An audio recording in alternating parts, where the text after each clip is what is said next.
Well, sabi nga ni Paring Hive, napanood ko sa isang vlog ni Paring Hive yan eh, na the world is like a big buffet.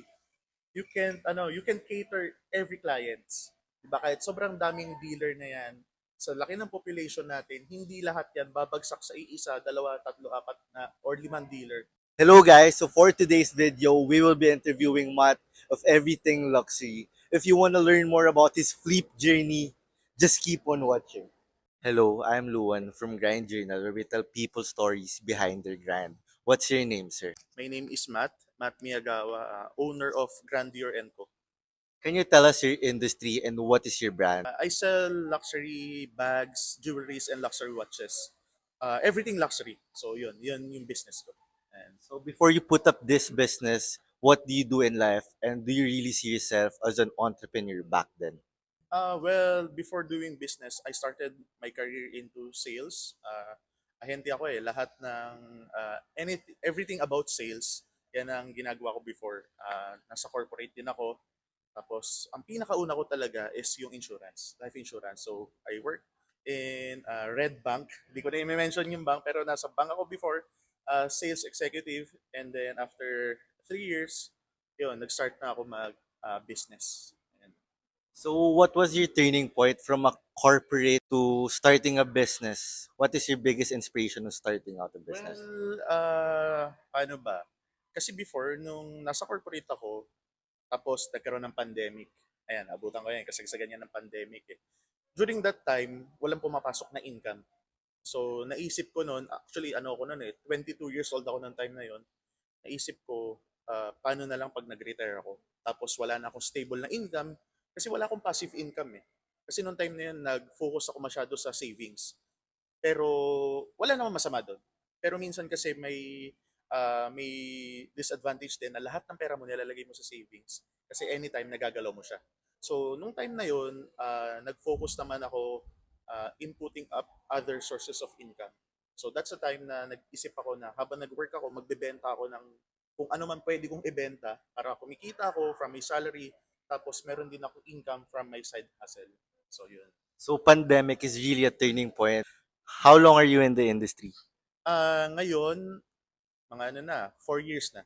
4 years na rin. Pero yun, 4 hard years yun. Hindi siya naging madali. Kasi syempre kapag nag-start ka ng business, hindi naman yan yung ano eh, nandyan agad yung result.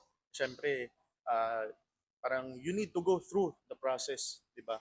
You need to go through everything para dun sa, syempre, ma-attain mo kung ano man yung business goals na kailangan magkaroon ka. So what is the biggest problem that you encountered as an entrepreneur and how did you overcome it? Hmm. Gaganda ng mga questions mo para tayong HR siguro to si brother, no? Pero ano yan eh, yung biggest na naging challenge ko before when I started doing business is unang-una syempre yung clients. Kasi pag nag-start ka ng isang business, halimbawa ako, na nag-start ako, actually ang dami ko na-start eh. Nagbenta ako niyan before, yung churros, nagbenta ako ng cosmetics, nagbenta ako ng sabon, nagbenta ako ng phone cases.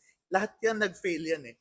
Pero ang dala-dala ko na lang doon, nung nag-start ako nung magbenta ako ng mga mid-level na mga luxury, na mga designer bags, which is mga Tory Burch Coach, mga ganyan, mga mid-level, is yung experience and yung kung paano ko i-handle yung every objections at tapos paano ko maghanap ng right market for that specific item and at the same time syempre yung supplies natin, so yun yung naging challenge. Tapos syempre kung paano ko naman naging na-overcome yung mga bagay na yan is ako kasi ano eh, I see good in every bad situation.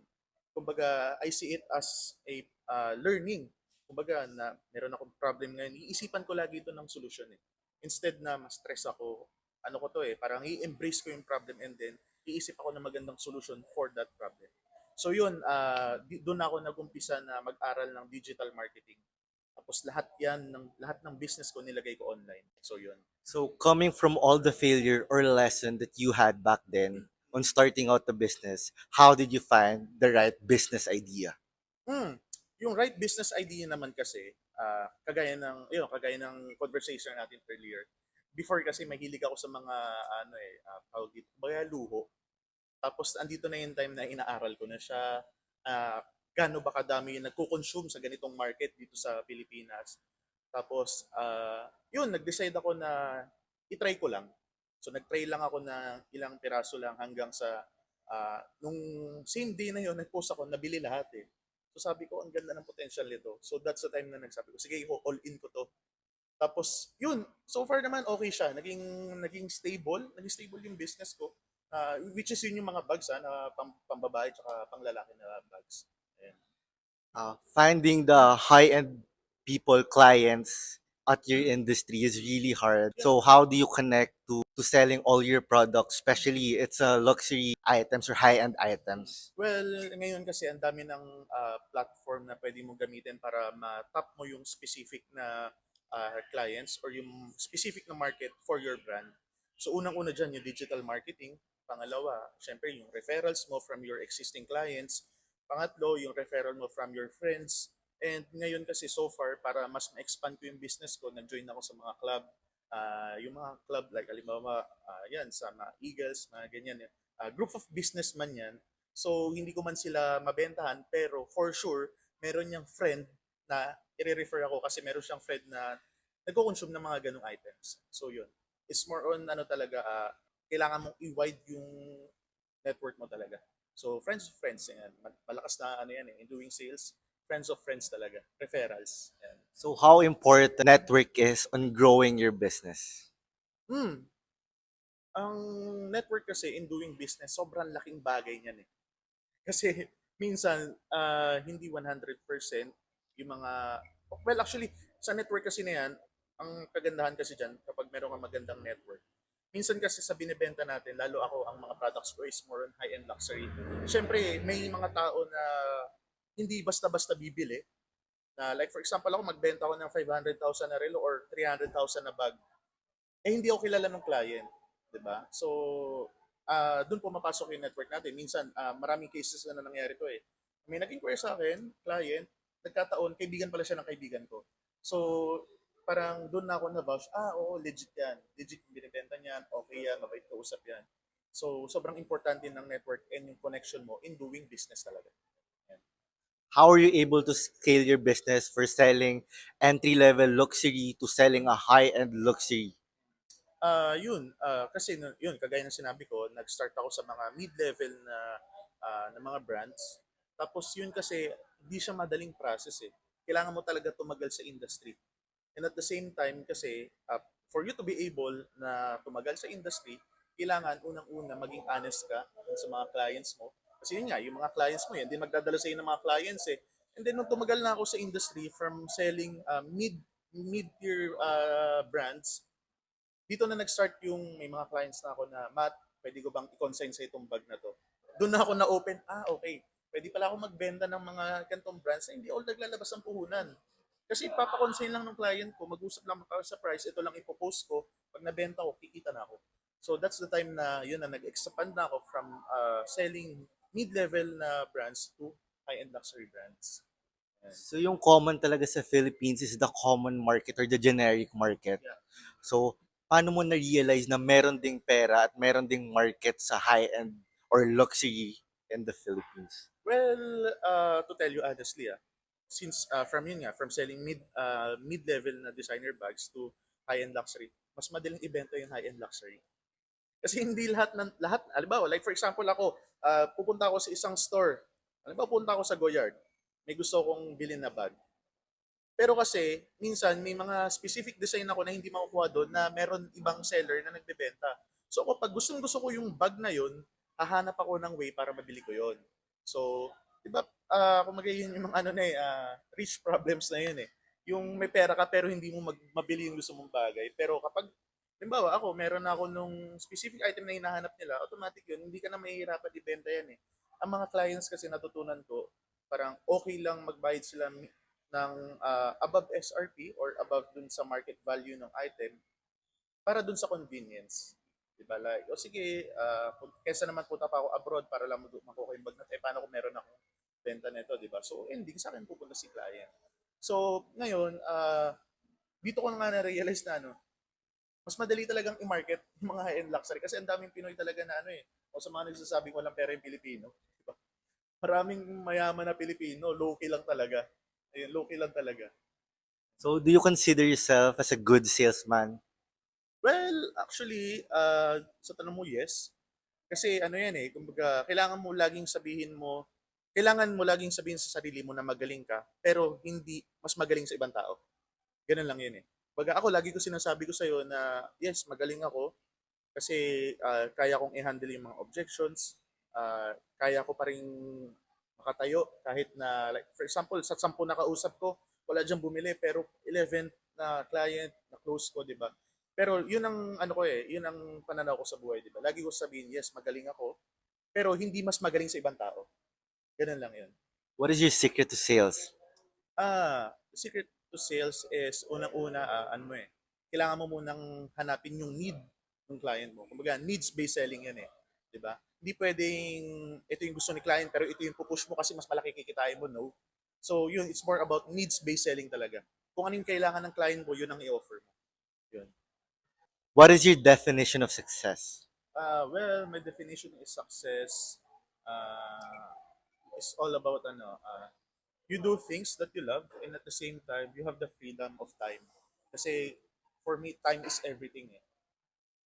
Like for example ngayon, I earn a good amount of money. Well, yan, kumbaga, kumikita ako ng okay or hindi naman sobrang laki, hindi naman sobrang baba, average na income. Pero yun, marami akong bagay na nagagawa. Nagagawa ko lahat ng hobbies ko. Like I go to the gym, nag-golf ako minsan, nagpa-basketball ako, uh, pumupunta ako sa favorite coffee shops ko without thinking, oh shit, ipasok ako bukas, wala. So yun, for me, the definition is of success is you do things na gusto mo and at the same time, you have freedom. Yan. So, how do you separate yourself from a saturated market? Kasi alam naman natin na madami ring resellers na nagsasell ng mga binibenta mo. So, sa tingin mo, ano yung advantage mo when it comes to that? Well, sabi nga ni Paring Hive, napanood ko sa isang vlog ni Paring Hive yan eh, na the world is like a big buffet. You can cater every clients. Diba? Kahit sobrang daming dealer na yan, sa laki ng population natin, hindi lahat yan babagsak sa iisa, dalawa, tatlo, apat na, or limang dealer. Diba? So, ang kailangan mo lang dyan, syempre, is yun, kailangan magaling ka makipag-communicate sa mga clients mo. Tapos, maging honest ka sa kanila. Huwag mo iisipin lagi na kada makakausap mo sila, pagkakakita mo to, no. Kasi ako, yun, meron ako mga na-encounter na naging work sa akin, tapos i-message ako, boss, nakakuha na ako. Kinakongratulate ko sila. Tapos, kasi syempre ano yun eh, kumbaga, I'm happy for other sellers na naka-close kay boss ng benta. So, yun lang.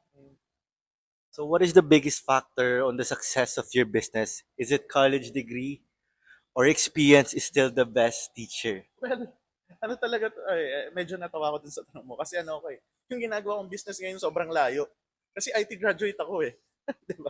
So, sobrang layo eh. Wala akong background sa sales and marketing. Wala akong background na dyan. Programmer ang natapos ko eh. Pero yun, di ba? God is good. Di ba? Napunta ako sa ganitong industry. Pero yun, siguro ma-advise ko lang din sa younger generation for me, tapusin mo muna yung pag-aaral mo. Well, kaya mo naman kasing mag-gain ng experience habang nag-aaral ka. Kasi ako before, na habang pumapasok ako sa college, nagba-buy and sell na rin ako niyan eh. Yung mga ano pa yun, yung time namin, uso pa niyan, yung mga Yeezys, mga NMDs, yan, nagba-buy and sell na rin ako niyan, college. Pero tinapos ko pa rin yung pag-aaral ko kasi kung hindi man mag-succeed yung ginagawa mong business or yung side hustle, meron kang fallback. So for me, importante parehas yan na may degree ka, tapos madiskarte ka din. Yun. So, with your industry, what is more important? Marketing or operations? Hmm. Sa industry na ginagawa ko, actually, parehas importante yan eh. Kailangan magaling ka sa marketing and at the same time, magaling ka rin mag-operate ng business. Hindi pwedeng magaling ka lang mag-operate, pero wala ka marketing, walang papasok na benta.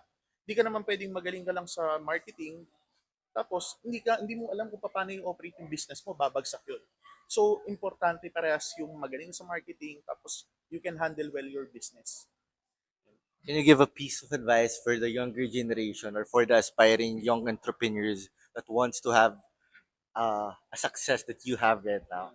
Well, mabibigay ko lang na advice sa younger generation. Actually, kagaya sa'yo, para mo na nga akong tito. Hindi.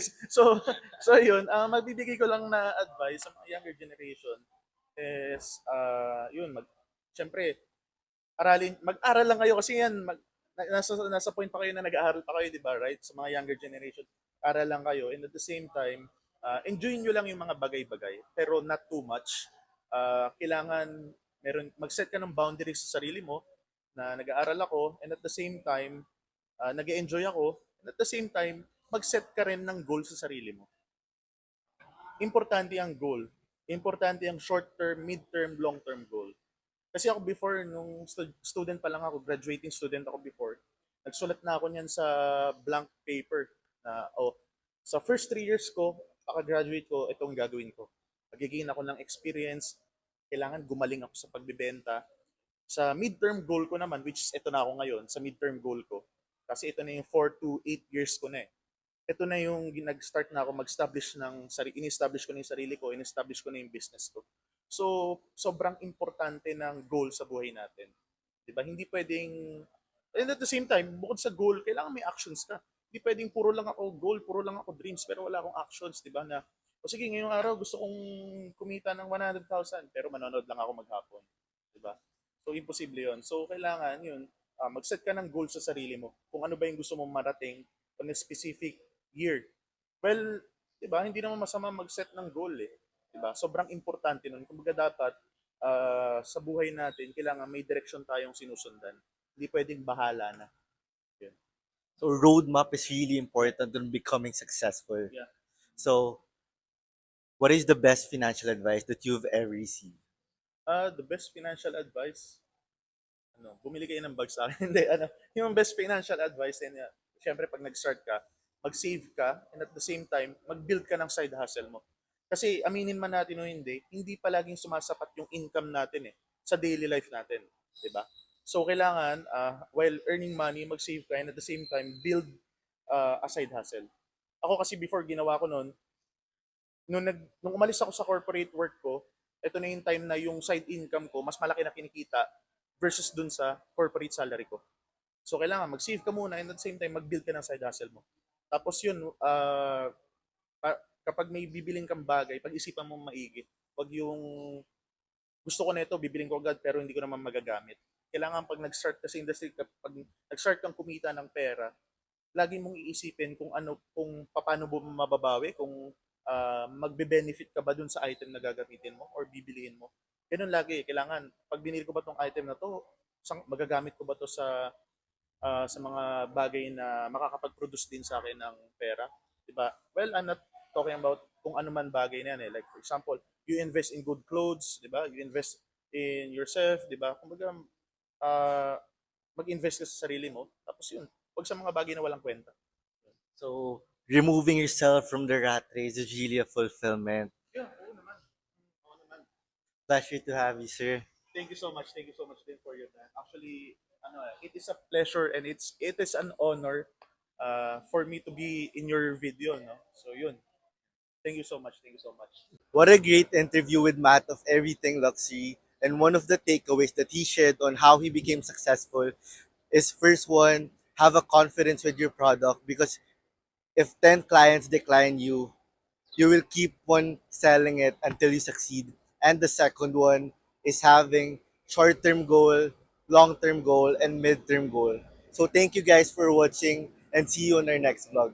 If meron kayong gustong interview namin for the next episode, comment down below.